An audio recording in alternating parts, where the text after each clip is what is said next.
28 फरवरी 2026 सुबह 9:40 तेहरान का सबसे सुरक्षित इलाका और अचानक आसमान से बरसते बंकर बस्टर बम। सवाल सिर्फ इतना नहीं है कि हमला कैसे हुआ, सबसे बड़ा सवाल यह है कि CIA को कैसे पता चला कि ईरान के supreme leader ayatollah Ali Khamenei ठीक उसी वक्त उसी इमारत में मौजूद थे। क्या ये तकनीक की ताकत थी या अंदर से किसी ने रास्ता दिखाया? नमस्कार, आदाब, मैं हूं फरीद अली और आप देख रहे हैं क्लियर कट। और अब समझते हैं खामनेई पर सटीक हमले की पूरी कहानी परत दर परत। रिपोर्ट्स के मुताबिक यह हमला अचानक नहीं था। सेंट्रल इंटेलिजेंस एजेंसी यानी CIA महीनों से खामनेई की मूवमेंट, सुरक्षा रूटीन और कम्युनिकेशन पैटर्न पर नजर रख रही थी। इसे इंटेलिजेंस की भाषा में हाई फिडिलिटी बिहेवियरल प्रोफाइल कहा जाता है, यानी लक्ष्य के जीवन का इतना सटीक डिजिटल और फिजिकल नक्शा जिसमें उसके हर संभावित कदम का अनुमान हो। पूर्व CIA अधिकारी जॉन साइफर ने एक इंटरव्यू में कहा था कि intelligence success is rarely about a single spy, it's about patterns, patience and penetrations. यानी महीनों की निगरानी एक खिड़की तलाश रही थी, एक सही मौका। निर्णायक मोड़ तब आया जब अमेरिकी एजेंसियों को पता चला कि शनिवार की सुबह एक रेयर हाई लेवल मीटिंग होने वाली है। बताया गया कि इस बैठक में खामनेई के साथ शीर्ष सैन्य और सुरक्षा अधिकारी मौजूद होंगे। कुछ अंतर्राष्ट्रीय रिपोर्ट्स के मुताबिक 3 समानांतर मीटिंग्स हो रही थी।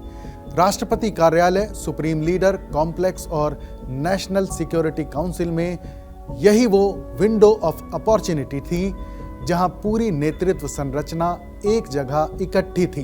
अमेरिकी राष्ट्रपति डोनाल्ड ट्रंप ने एक बयान में कहा कि हाईली एडवांस्ड ट्रैकिंग सिस्टम ने यह सुनिश्चित किया कि टारगेट डिटेक्शन से बच ना सके।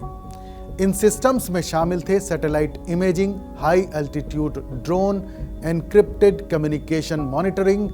इजरायली मीडिया के मुताबिक मुसाद और CIA के बीच रियल टाइम इंटेल शेयरिंग हुई। इसी फ्रेश इंटेल के आधार पर हमले का समय रात से बदलकर सुबह 9:40 कर दिया गया ताकि सभी टारगेट एक साथ हिट हों।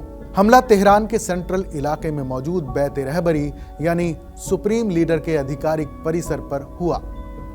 रिपोर्ट्स में दावा किया गया कि लगभग 30 bunker buster precision guided bomb इस्तेमाल किए गए, जिनका मकसद भूमिगत संरचनाओं को भेदना था।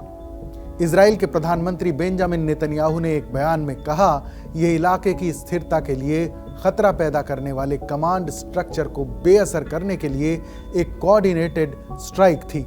हमले में रेवोल्यूशनरी गार्ड के शीर्ष अधिकारी के भी मारे जाने की खबर है। कई विश्लेषकों का मानना है कि इतनी असामान्य रूप से सटीक जानकारी बिना किसी अंदरूनी मदद के मुमकिन नहीं है।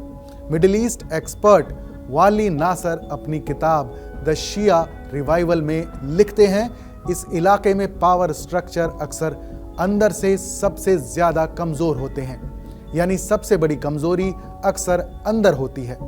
क्या किसी वरिष्ठ अधिकारी ने खामनेई की लोकेशन कंफर्म की या फिर डिजिटल सर्विलांस इतना गहरा था कि हर मूवमेंट पहले से रिकॉर्ड थी? ये अभी भी खुला सवाल है। ईरान पहले भी अमेरिकी, इजरायली साइबर और जासूसी अभियानों का शिकार हो चुका है।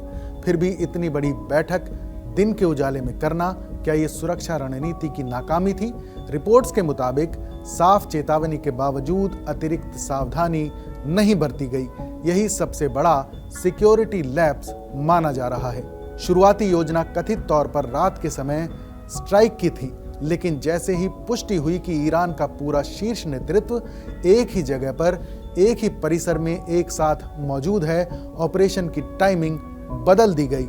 सुबह 9:40 पर समय इसलिए चुना गया क्योंकि उस वक्त सभी टारगेट एक साथ मौजूद थे और सुरक्षा कवच रिलेटिवली रूटीन मोड में था। इंटेलिजेंस सूत्रों के हवाले से कुछ अमेरिकी मीडिया रिपोर्ट्स में कहा गया कि this was a fleeting opportunity, यानी ऐसा मौका दोबारा जल्दी नहीं मिलता। दिन के उजाले में हमला करना जोखिम भरा जरूर था, लेकिन रणनीतिक रूप से ज्यादा प्रभावी माना गया। खामनेई पर अटैक के लिए जो स्ट्रेटजी तैयार की गई, सैन्य रणनीति में इसे डिकैपिटेशन स्ट्राइक कहा जाता है, जहां दुश्मन की कमांड संरचना को एक ही बार में खत्म करने की कोशिश की जाती है। अमेरिकी रक्षा विश्लेषक अक्सर कहते हैं कि ऐसी स्ट्राइक का मकसद सिर्फ एक व्यक्ति को निशाना बनाना नहीं होता। इतिहास बताता है कि डिकैपिटेशन स्ट्राइक हमेशा फौरन स्थिरता नहीं लाती। कई मामलों में इसका उल्टा असर भी हुआ है। इराक में सद्दाम हुसैन को हटाने के बाद सत्ता का खालीपन कई बरसों तक हिंसा और अस्थिरता का कारण बना।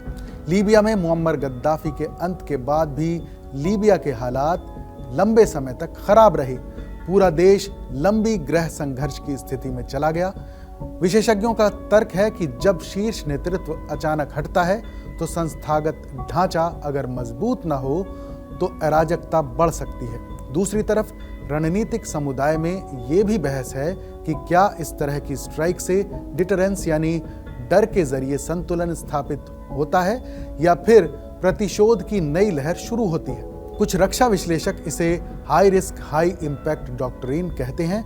मतलब अगर निशाना पूरी तरह सफल हुआ तो शक्ति संतुलन बदल सकता है, लेकिन अगर प्रतिक्रिया तीखी हुई तो क्षेत्रीय युद्ध और ज्यादा फैल सकता है। यही दुविधा इस पूरे घटनाक्रम को और ज्यादा जटिल बनाती है। हमले के बाद डोनाल्ड ट्रंप ने कहा कि जब तक जरूरत होगी भारी और सटीक बमबारी जारी रहेगी। उन्होंने ये भी कहा कि ये ईरान की जनता के लिए ग्रेटेस्ट चांस है बदलाव का। इस बयान ने संकेत दिया है कि ये सिर्फ एक टारगेटेड स्ट्राइक नहीं बल्कि व्यापक रणनीतिक संदेश था। खामनेई की मौत ने इस्लामिक रिपब्लिक की भविष्य की दिशा पर बड़ा सवाल खड़ा कर दिया है। क्या सत्ता परिवर्तन शांतिपूर्ण होगा? क्या क्षेत्रीय प्रॉक्सी समूह सक्रिय होंगे? क्या ये संघर्ष खाड़ी से आगे बढ़ेगा? मिडिल ईस्ट पहले से अस्थिर है और ये घटना शक्ति संतुलन को पूरी तरह बदल सकती है। महीनों की निगरानी, अंदरूनी संकेत, रियल टाइम सैटेलाइट और 9:40 सुबह की निर्णायक स्ट्राइक, ये सिर्फ एक सैन्य ऑपरेशन नहीं था, ये आधुनिक जासूसी टेक्नोलॉजी और रणनीति का चरम उदाहरण था। लेकिन असली सवाल अब भी बाकी है। क्या ये अंत है या एक बड़े भू राजनीतिक अध्याय की शुरुआत? इस पर आपकी क्या राय है, हमें कमेंट में जरूर बताइएगा। बाकी देश और दुनिया की तमाम बड़ी खबरों के लिए देखते रहिए TV9 भारतवर्ष।